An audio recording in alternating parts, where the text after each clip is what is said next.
వారు చేసిన మహోపకారం మాత్రము కోట్ల సంవత్సరాలకు కావాల్సిన ఉపకారం చేసిపోయినారు వారు. ఆయన ఒక సులభ మార్గం చెప్పారు. ఆయన ఏం రాశారమ్మా? దేవి అపరాధ క్షమాపణ స్తోత్రం. అమ్మవారి ముందు నించుని, అమ్మా నేను ఒక తప్పు చేస్తున్నానమ్మా.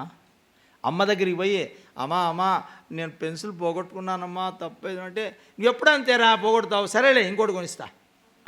అది అమ్మ, అది ప్రేమ అండి. ఆయన టెక్నిక్ కనుక్కున్నాడు రండి. ఆయన ఏమన్నాడంటే, అమ్మా నా మంత్రం, అమ్మా నాకు మంత్రం అంటే తెలియదు. ఆయన ఎవరో 2 రోజుల నుంచి ఉపన్యాసం మైకు ముందర కూర్చుకొని ఊదర కొడుతున్నాడు. ఏటేటివో మంత్రాలు, పంచదశ అంటాడు, బాల అంటాడు, తార అంటాడు, కాళీ అంటాడు, చిన్నమస్త అంటాడు, భైరవి అంటాడు, ధూమావతి అంటాడు. ఓయమ్మ ఏమి మంత్రాలు, ఏమి కథ. వాటి ఉపాసనలు చాట భారతం అంత ఉన్నాయి. ఇవన్నీ కుదరవు. కాబట్టి నాకు నా మంత్రం మనం చెప్పాలట. ఆయనకు తెలియదా? శంకరాచార్యులు సాక్షాత్తు పరమాత్మ ఆయన. అయినా అమ్మా నా మంత్రం, నాకు మంత్రం తెలియదు. నో యంత్రం, పోనీలేరా మంత్రం తెలియకపోతే ఇటైనా గీతలు గీసి శ్రీచక్రం లాంటి యంత్రాలు వేసి కుంకుమార్చన చేసుకోరా. యంత్రం అంటే నో యంత్రం, నాకు యంత్రము తెలియదు, యంత్రాలు వేసేదే రాదు నాకు అసలు. తదపిచ నజానే స్తుతిమహో, వద్దులేరా నా ముందు నిలబడి అమ్మా అను, దుర్గా అను, చాలు. దుర్గాను, దుర్గే అంటే చాలట. దుర్గతి నాశిని. దుర్గా అనే పేరుకు అర్థం తెలుసునమ్మా, సందర్భం వచ్చింది కాబట్టి చెబుతున్నాను. దుఃఖేనాపి గంతుం అశక్య దుర్గా. ఎంత కష్టపడ్డా ఆ తల్లిని మనం పొందలేము, ఆ తత్వాన్ని మనం పొందలేము, బ్రహ్మతత్వాన్ని. అందుకే దానికి దుర్గా అన్నాడు. అందుకే దుర్లభో దుర్గమో దుర్గో దురావాసో దురారిహ విష్ణు సహస్రనామంలో వస్తుంది. అమ్మవారి దాంట్లో కూడా దుర్లభ దుర్గమా దుర్గా దుఃఖహంత్రి సుఖప్రద దాంట్లోనే వస్తుంది. అన్ని సహస్రనామం ఒకటే, దాంట్లో దుఃఖకరంగా. కాబట్టి ఆయన ఏమన్నా అంటే స్తుతిమహో, నాకు చక్కగా 2 పద్యాలు నేర్చుకోండిరా, బాగా పద్యాలు పాడండి, నాకు మీద ఏం చెప్పండి అంటే, అమ్మా నీ స్తోత్రం చేయటానికి నాకు చేత కాదు, మంత్రం రాదు, యంత్రం రాదు, నీ స్తోత్రం చెప్పలేను. పోనీ నన్ను పిలవరా, అమ్మా అని పిలవరా అంటే నచాహ్వానం, నిన్ను పిలిచేది కూడా అమ్మా అని పిలిచేంకి కూడా నోర్రాని కసికందమ్మా నేను. కసికంద ఏం చేస్తాడమ్మా? అప్పుడే పుట్టిన బిడ్డ ఏం చేయాలి? వాడికి ఏమైనా అక్షరం వస్తుందా? వాడు ఏం చేస్తాడు? అని చిన్నగా ఎక్కితాడు. అంటే అయ్యో వాడికి ఆకలేదు, వెంటనే అమ్మ తీసుకుంటుంది. కాబట్టి నచాహ్వానం, అమ్మ అని పిలవలేను. పోనీ ధ్యానం, ఒరే కూర్చొని ఏదో ద్రావు దగ్గర కూర్చో, నా రూపాన్ని ధ్యానించు, ఇగో ఆకారం రూపంతో ఇచ్చానుగా, అంత ఉండేవాడిని ఈ రూపం ఇచ్చానుగా, ఈ రూపాన్ని ధ్యానం చేయంటే అమ్మా ధ్యానం కూడా నాకు రాదు. ఏమిట్రా అన్నిట్లోనూ 0 మార్కులు వచ్చినాయి నీ ప్రోగ్రెస్ కార్డులో అంటూ ఉందమ్మ. నమంత్రం నోయంత్రం తదపి నజానే స్తుతి మహో నచాహ్వానం ధ్యానం తదపి నజానే స్తుతి కథ. పోనీ ముద్రలైనా తెలుసారా? ఏమొద్దు, నైవేద్యం పెట్టాలి. నైవేద్యం పెట్టేటప్పుడు ఏదో ముద్ర చేస్తారు, వేళ్ళు వెనక్కి ముందు మధ్య, అది చక్రముద్ర, శంఖముద్ర, ధేనుముద్ర ఏమి మొదలైనటువంటి ఉంటాయి. అవి 24 ముద్రలు కూడా చెప్తూ ఉన్నారు. ఏతే ముద్రా 24 అన్నాడు. వరాహముద్ర ఏటేరు ఉన్నాయి, సింహాక్రాంతం, మహాక్రాంతం మొదలైన ఉన్నాయి. ముద్ర అనేది ఈ సందర్భంలో మీకు తెలియచేయాలి, బాగా గుర్తుపెట్టుకోండి. ఇంతకు మునుపు ఒక ప్రస్తావన చేశాను, మీకు జ్ఞాపకం ఉందో లేదో. ఇంతకుముందే ఈరోజే వామాచారంలో మత్స్యము, చేపలు తినడం, చేపలు నైవేద్యం పెట్టుకోవడం, మత్స్యము, ముద్ర, మైథునము అంటే సంసారాలు చేయటం అన్నమాట. అలాంటివి 5 ఉన్నాయి. పంచమకారాలు అంటారు. మత్స్యము, మాంసము, మైథునము, ముద్ర, మధు, సరాయ్, వీటితో చేస్తారన్నది. అక్కడ ముద్ర అనే పదం వచ్చింది. దశముద్రా సమారాధ్య శివజ్ఞానప్రదాయిని అమ్మవారి స్తోత్రంలో చూడండి. పదాలన్నీ అక్కడవే. ముద్ర అంటే ఏమంటే మామూలుగా స్టాంప్ వేసి ముద్ర కొడతారని కాదు అర్థము. ముద్ర అంటే ఒకానొక భావాన్ని, బయటికి కూడా చెప్పలేని భావాన్ని ఒక వ్రేళ్ళు చేతులు ప్రదర్శన ద్వారా చూపిస్తారు. ఆ ముద్రలంటే ఆమెకు చాలా ఇష్టమట. అందువల్ల ఆ ముద్రలు అన్నాడు.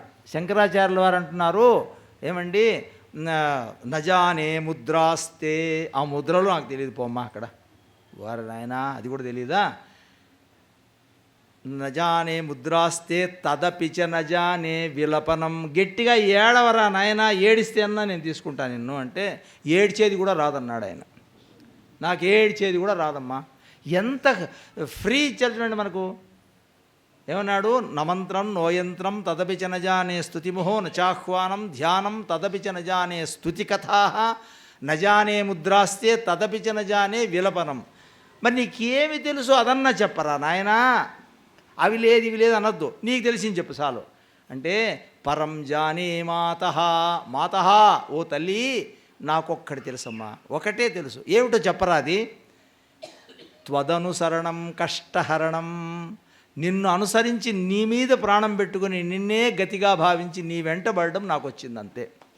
అమ్మ బజారుకు వెళుతున్నది, వెళ్ళేటప్పుడు వీడికి ఏమీ తెలియక్కర్లే, యా బజారుకు పోయి ఏం అక్కర్లే, అమ్మ వేలు చిటికిల్లే పెట్టుకొని అమ్మ వెనక పోతుంటే చాలవాడు ఆ చిట్టి చిట్టి బూట్లు వేసుకొని చిట్టిగా అమ్మ రా అయ్యో పోద్దప్ప అక్కడ యాక్సిడెంట్ అవుతుంది, రోడ్లోకి పోద్దురా అని ఆమె పీసుకొని ఇంకా లేకపోతే ఆ బురద ఉంది అని ఎత్తుకొని భుజం మీద ఎత్తుకొని ఆమె దాటించుకుంటుంది. డ్యూటీ ఆయనది అయిపోతుంది. అందుకని ఆయన ఏం చెప్పాడంటే, పరం జానే మాతః త్వదనుసరణం, నిన్ను అనుసరించడం. ఆ నిన్ను అనుసరించడం అనేది ఏదని తెలిసినా దాని లక్షణం చెప్పాడు ఆయన, ఒక అడ్జెక్టివ్ విశేషణం చెప్పాడు. ఇది కష్టహరణం, సమస్త కష్టములను నశింపచేసేటటువంటిది నిన్ను అనుసరించడం. దుర్గే స్మృత హరసి భీతిమశేషజంతో స్వస్థై స్మృత మతిమతీవ శుభాం దదాసి దారిద్ర్య దుఃఖ భయహారిణి కాత్వదన్యా సర్వోపకారకరణాయ సదార్ద్రచిత్త. అందరికీ ఉపకారం చేయడంలో నీ హృదయం ద్రవించిపోతూ ఉంటుందమ్మా. ప్రేమైక స్వరూపిణి, ప్రేమ రూప ప్రియంకరి లలితా సహస్రనామం.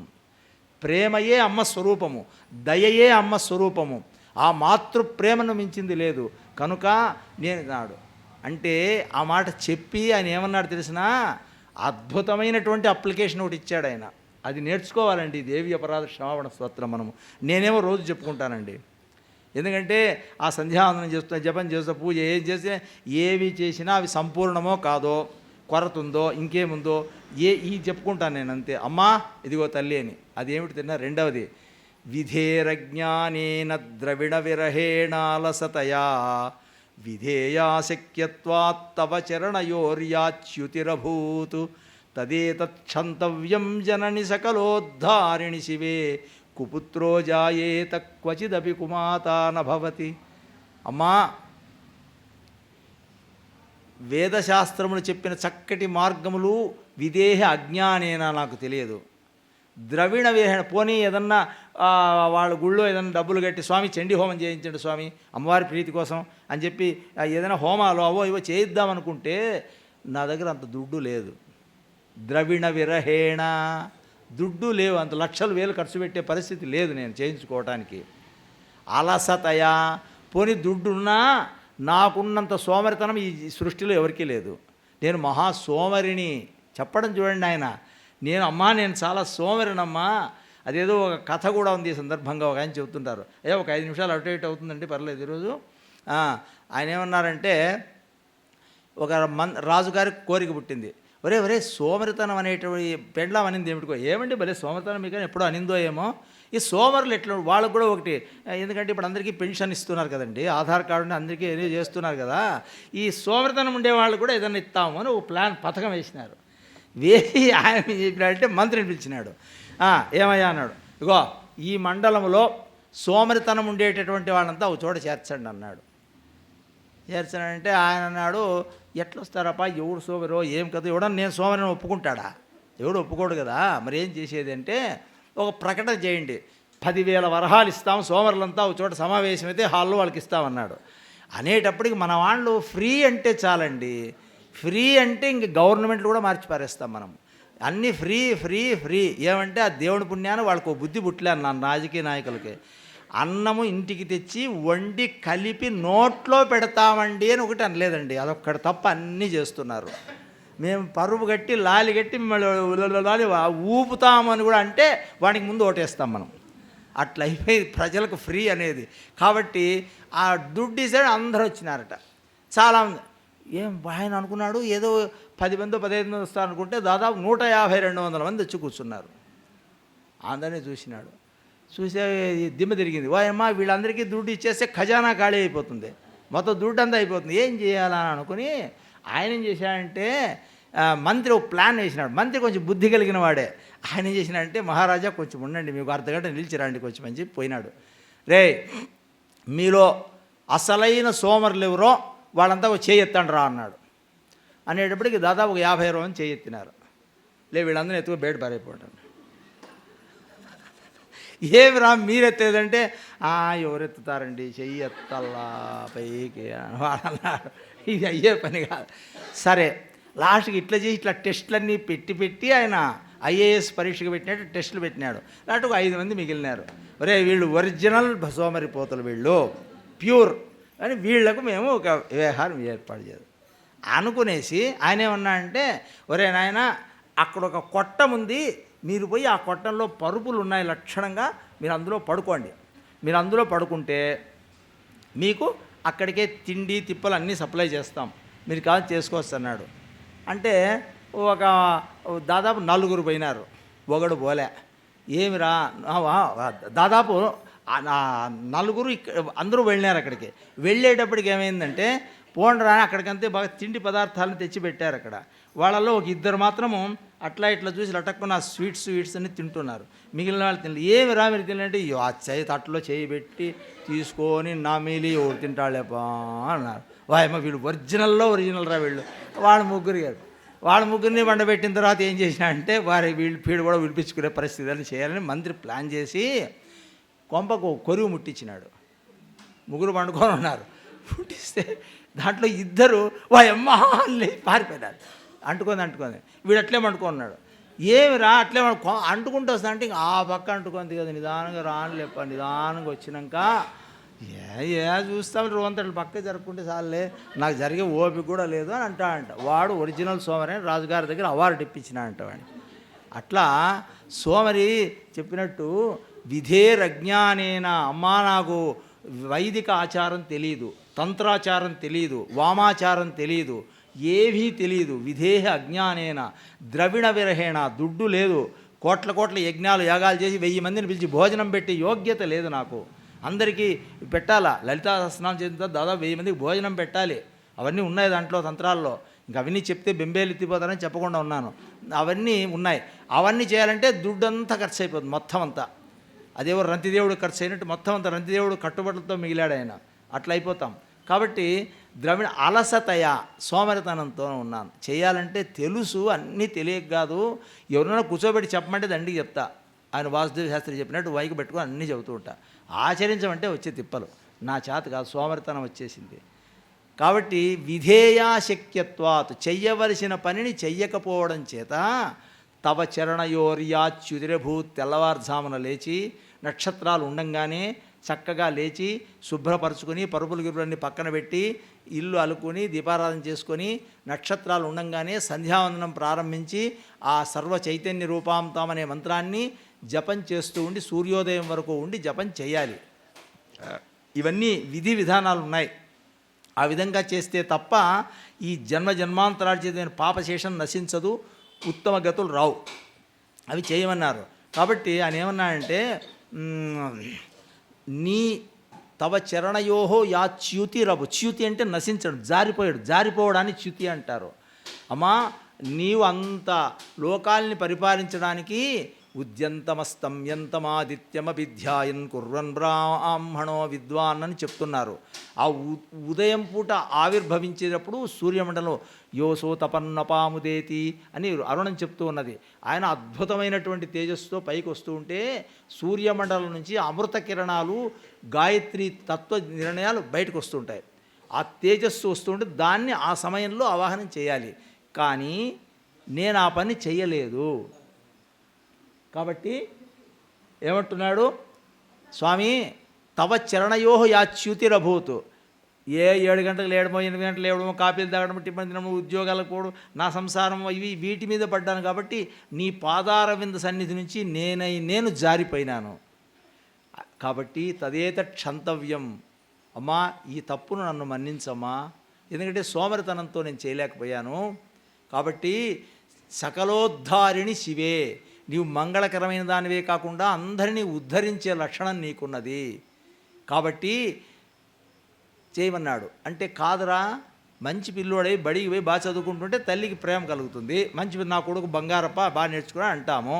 నువ్వేమిట్రా ఇంత ఇట్లా వాడు తయారైనావు అని అంటావేమో. కుపుత్రోజాయేత, చెడ్డ కొడుకు పుట్టచ్చు కానీ అమ్మ చెడ్డ తల్లి ఉంటుందా అమ్మా? నువ్వు అమ్మవు, నేను బిడ్డను. కాబట్టి నాకా కాళ్ళు చేతులు అల్లాడించడం తప్ప, చంటి బిడ్డలాగా ఆ పొత్తిళ్లలో పడుకుని అండం తప్ప అమ్మాని పిలిచే యోగ్యత కూడా లేనటువంటి స్థితిలో నేనున్నాను. నీవా సర్వజ్ఞురాలివి, నా అంత అజ్ఞానమైన వాడు లేడు. కాబట్టి మనిద్దరికీ సామరస్యం కుదిరింది, నీవే నన్ను రక్షించవలసింది అని చెప్తాడు. అంతేకాదు ఆయన అన్నాడు, ఒక మాట అయితే నా గుండెను కదిలిస్తుందండి. అమ్మా, పృథివ్యాం పుత్రాస్తి జనని బహవస్సంతి సరళాహ. ఆ కంచి కామకోటి పీఠాధిపతులు లాంటి మహనీయులు, సరళులు, మహాత్ములు, యోగులు, సిద్ధపురుషులు 100 మంది ఉన్నారు. వాళ్ళంతా ఈ భూమండలంలో ఎంతో మహనీయులు ఉన్నారు. అయితే పరం తేషాం మధ్యే, వాళ్ళందరి మధ్యలో నేను పెద్ద మనిషిని పుట్టినాను ఈ భూమండలంలో. వాళ్ళు పుట్టినారు, నేను పుట్టినా. ప్రయోజనం ఏమాయా? నేను విరళోహం తవ సుతః, నీ కొడుకు నేను ఒక విరళుడిని, అంటే ఒక స్పెషల్ రేట్తో ఏం లేకుండా పోలియో వచ్చి చేతకాక అన్నం ఎవరైనా పెడితే కూడా తినలేని పరిస్థితుల్లో బెడ్ రిడన్ అయి పడిపోయినటువంటి బిడ్డ ఉన్నాడనుకో, ఆ స్థితిలో నేనున్నాను. బా, ఎంత చెప్పుకుంటాడండి. కాబట్టి తల్లి ఏం చేస్తుంది? ఏమే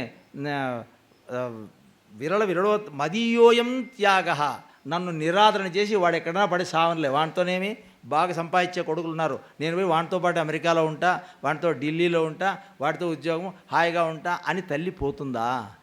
పోదు కదమ్మా. మరి నన్ను ఎందుకమ్మా నిరాదరణ చేస్తున్నావు? నీవే నిరాదరణ చేస్తే లంబోదర జనని కమ్యామి శరణం, నేను ఎవరిని శరణుకో? అమ్మ, నీ నుంచి వచ్చాను, నేను నీ వల్లే వచ్చాను, నీ కోసమే వచ్చాను, నీవాణ్ణి. నన్ను నీవు నిరాదరణ చేస్తే నాకు ఇంక దిక్కేవరమ్మా తల్లి. అమ్మా, ఒక మాట చెప్తాను తల్లి, ఫైనల్గా నడిచిపోతుంటాం, నేల తట్టుకొని కింద పడతాం. పడితే వాడిని పట్టుకునేవాడు ఎవడు? నేలే పట్టుకోవాలా.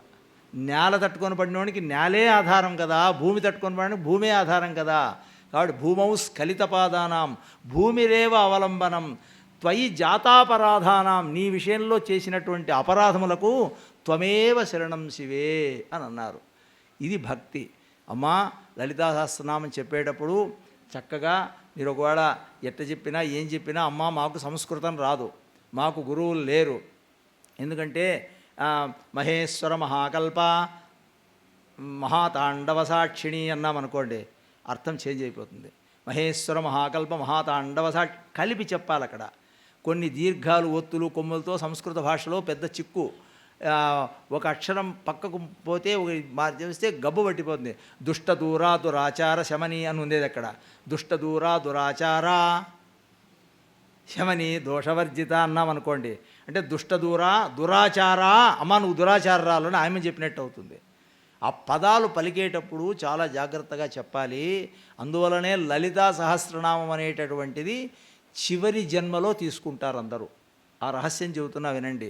విష్ణు భక్తి కలగచ్చు, ఇతర దేవతల భక్తి కలగచ్చు, శివభక్తి కలగచ్చు, కానీ అమ్మవారి భక్తి కలగడం అనేటటువంటిది ఉన్నదే, అది మాత్రము మనకు చివరి జన్మ అయితే మోక్షానికి దగ్గరగా ఉన్నప్పుడు మాత్రమే కలుగుతుంది అని చెప్పారు. పురాణంలో చెప్పిన విషయం మీకు చెప్పాను. మా మిత్రులు చక్కటి సంస్కారవంతులు మా సారథి గారు, ఆయనకి ఏ జన్మ పుణ్యమో తెలియదు, ఆయన అక్కడ తిరిగి ఇక్కడ తిరిగి మొత్తం మీద అమ్మవారి పదాల దగ్గర వచ్చి పడ్డాడు. పడ్డమే కాదు, యాదో ముట్టించక చేసి చేయక యాదో నూనె కారుతూ ఉంటే రొచ్చి నల్లగై మణుకులు బట్టి దేవాలయాలు చూసి చాలా అయిపోయిందని నాకు. అట్లాంటిది ఎంత భక్తి శ్రద్ధలతో, ఎంత ప్రేమానురాగాలతో అమ్మవారిని సేవ చేసుకుంటూ ఆయన వస్తున్నాడంటే, నిజంగా ఆయన వయస్సులో చిన్నవాడైనా నేను ఆయనకు మనస్ఫూర్తిగా అనేక నమస్కారాలు చేస్తూ ఉన్నాను. అమ్మవారి భక్తి అంత సులభంగా రాదమ్మా, దొరికింది. ఆయనతో పాటు మనం అదృష్టవంతులు. మన ఇంట్లో చక్కటి గుమగుమలాడే మల్లె పువ్వుల చెట్టు వేశామనుకోండి, పారిజాతం చెట్టు వేశాము, బాగా వికసించింది, గుమగుమ వాసన వచ్చింది, మన ఇంటికి ఒకటే వస్తుందా? మన చుట్టుపక్కల అందరికీ వస్తుంది, ఆ రోడ్లో వేయడానికంతా వస్తుంది. అట్లాగే ఆయన ఒకటి చేస్తుంటే ఆయన వల్ల ఇంతమంది మనం అందరం కూడాను చేశాం. ఈ మహానుభావుడికి అదేమో రామభక్తి, అదేమో దైవభక్తి. రామాయణం అంటాడు, వేదాధ్యయనం అంటాడు, వేద హోమాలు అంటాడు, చండీ హోమాలు అంటాడు, ఒకటా రెండా ఏటేటో చేస్తూ నిరంతరం పుణ్యకర్మల్లోనే తిరుగుతూ ఉన్నాడు. ఆమె ఒక పిచ్చి తల్లి, ఆయన ఏమండి దుడ్డు ఖర్చు పెడుతూ సంసారాన్ని పెట్టారని అనుకోకుండా సహధర్మచారిణి అనే పేరుతో ఆయన కోఆపరేట్ చేస్తుంది. ఎన్నిసార్లు అడిగాను నేను 2-3 సార్లు. కాదమ్మా ఆడపిల్ల ఉంది, ఇంక సంసారం ఏమి డబ్బులేమి మిగిలిచ్చే పని ఉందా, ఏం మీ అయిపు పొద్దుమండలు ఇదే ఖర్చు చేస్తాడని కూడా అడిగాను నేను. ఏమండి ఆయనకి తెలియదు ఉందా, ఆయన చెప్పిన పని చేయడమే నా ధర్మం అన్నది ఆమె. కాబట్టి మంచిదే. మొత్తం మీద మనం ఈ 3 రోజుల పాటు ఆ బ్రహ్మతత్వాన్ని తెలుసుకున్నాం. ఆ బ్రహ్మానందమును అనుభవించాలి. చివరిగా చెప్పి ముగించేస్తాను. ఎందుకంటే బ్రహ్మానంద అని పదం కూడా వస్తుంది అమ్మవారిది. అదే పరాకాష్ఠ విషయం. అది ఆనందం అనేటటువంటిది ఎలా ఉండాలండి? నవ్వబట్టింది కొంచెం గోకుతుంటే ఆహాహా ఇంత బాగుందప్ప అంటాం. ఉడుకుపడతాంది రోజు ఫ్యాన్ వేస్తే హాహాహా బాగుందప్ప ఆనందం అంటాం. ఇలాంటి ఆనందాలు కాదండి. దానికి వేదం ఒక పద్ధతి చెప్పింది. నాయన ఆనందాన్ని కొలిచేదానికి ఒక కొలతసేరు పెట్టింది ఆయమ్మ వేదమాత. ఏం పెట్టిందంటే, సమస్త ఆరోగ్యములు కలిగి సమస్తమైన సంపదలు కలిగి ఏదనుకుంటే అది ఎదురు లేకుండా జరిగి ఈ భూమండలమంతా ఏకఛత్రాధిపత్యంగా వాడి పరిపాలనలోకి వచ్చి వానికి ఎదురు లేకుండా బాగా పరిపూర్ణమైనటువంటి 100 ఏండ్లు కాదండి 500 ఏండ్ల ఆయుష్ ఉండి బాగా దృఢంగా ఆరోగ్యంగా కనీసం దగ్గడం తుమ్మడం కూడా అనారోగ్యం లేకుండా బతికినవాడు ఎవడైనా ఉంటే వానికి కలిగే ఆనందాన్ని మానుష ఆనందము అంటారు. అన్ని లక్షణాలు మనకు లేవు కానీ కొలత చెప్తుంది. దాన్ని మానుష ఆనందం. దానికి 100 రెట్లు పెంచితే దాన్ని గంధర్వానందం అంటారు. దానికి పైన అజానజానతాం ఆనందం అని ఇంకోటి ఉన్నది. దానిపైన బృహస్పతి ఇంద్రానందం వస్తుంది. దానికి మరి 100 రెట్లు ఆ ఆనందాన్ని కొలత వేసుకోవాలట. 100 రెట్లు పెంచుకుంటూ పోవాలట. తే శితం మనుష్య గంధర్వాణామానంద శ్రోత్రియస్య చ కామః తస్య అని చెప్తూ పోతారు. చెప్తూ పోయి ఆ ఇంద్రానందం బృహస్పతి ఆనందం అంట. బృహస్పతి ఆనందానికి కూడా 1000 రెట్లు పైకి వస్తే అది చతుర్ముఖ బ్రహ్మానందం, 4 ముఖముల కింద బ్రహ్మ యొక్క ఆనందం అంట. దానికి 100 రెట్లు పైకి పెంచుకుంటే అది బ్రహ్మానందం అండి అని చెప్పారు. అంత ఆనందం మనకు నిండిపోయి చుప్పతిల్లేటట్టుగా బ్రహ్మానందం కలగాలంటే దాన్నే మోక్షం అన్నారు. అదే పరాగతి అన్నారు. అదే అమ్మవారి యొక్క కరుణ, అదే అమ్మవారి యొక్క అనుగ్రహం. అటువంటి అనుగ్రహం మనకు ఏ జన్మలో కలుగుతుందో ఎప్పుడు కలుగుతుందో మన చేతిలో లేదు. మనకి ఈ పొద్దు ఇంకా బుద్ధికి జ్ఞానం తెలిసి జీవితాన్ని అటో ఇటో నడుచుకుంటున్నాము. అమ్మవారే మనల్ని నడిపించాలి. ఆమె మనల్ని ఎత్తుకోవాలి. ఆమె ఎత్తుకుని ఒళ్ళో పెట్టుకుని తల నిమురుతూ ప్రేమగా చూస్తూ నా బుజ్జి నా కొండ ఎంత ఆకలిందిరా నీకు పుట్టి అని ఆ ప్రేమను వర్షిస్తూ ఆమె తన గుండెలకు హత్తుకొని పాలిస్తున్నటువంటి స్థానానికి మనం వెళ్ళాలి. ఆ అమ్మ యొక్క పరిపూర్ణ అనుగ్రహం అందరికీ కలగాలి. ఇగో జగన్మాత నీవే నాకు దిక్కమ్మా, నీవు పలికించిన 4 పలుకులు ఇక్కడ జరగడం అనేటటువంటిది ఖచ్చితంగా నీ యొక్క సంకల్పమే. నీ సంకల్పంతో నేను 4 మాటలు ఇక్కడ నా గొంతు ద్వారా బయటికి రప్పించావు.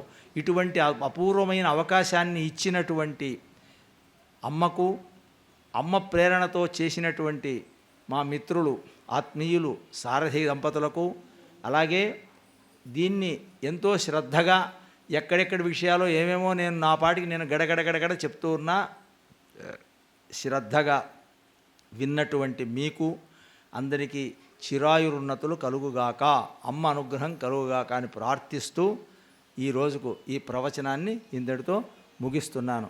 స్వస్తి ప్రజాభ్యః పరిపాలయంతాం న్యాయ్యేన మార్గేణ మహిమహీషాః గోబ్రాహ్మణేభ్యः శుభమస్తు నిత్యం. లోకాः సమస్తాः సుఖినో భవంతు. కాలే వర్షతు పర్జన్యః పృథివీ సస్యశాలినీ దేశోయం క్షోభరహితో బ్రాహ్మణాः సంతు నిర్భయాः అపుత్రాः పుత్రిణः సంతు పౌత్రిణः అధనాः సధనాः సంతు జీవంతు శరదాం శతం. కళ్యాణాద్భుతగాత్రాయ కామితార్థప్రదాయినే శ్రీమద్వేంకటనాథాయ శ్రీనివాసాయ మంగళం. సర్వస్వరూపే సర్వేశే సర్వశక్తిసమన్వితే భయేభ్యస్త్రాహినో దేవి దుర్గే దేవి నమోస్తుతే. సర్వమంగళమాంగళ్యే శివే సర్వార్థసాధికే శరణ్యే త్ర్యంబకే దేవి నారాయణి నమోస్తుతే. సర్వం శ్రీ మాతృచరణారవిందార్పణమస్తు. స్వస్తి. నేను ఏ జన్మలో ఏ పుణ్యం చేసి ఉన్నానో నాకు తెలియదు, కానీ ఇటువంటి మహనీయులందరూ కూడా నా మీద చిన్న అవ్యాజ కరుణ, అపారమైన కరుణ. నిజంగా వారికి నిజంగా సాష్టాంగ దండ ప్రణామాలు తెలియజేస్తూ ఈరోజు ఈ సత్కారాన్ని స్వీకరించవలసిందిగా మనస్ఫూర్తిగా ప్రార్థన చేసుకుంటున్నాం.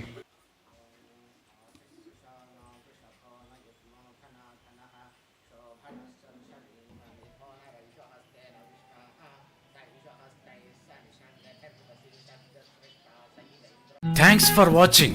Please comment, like, share and subscribe our channel.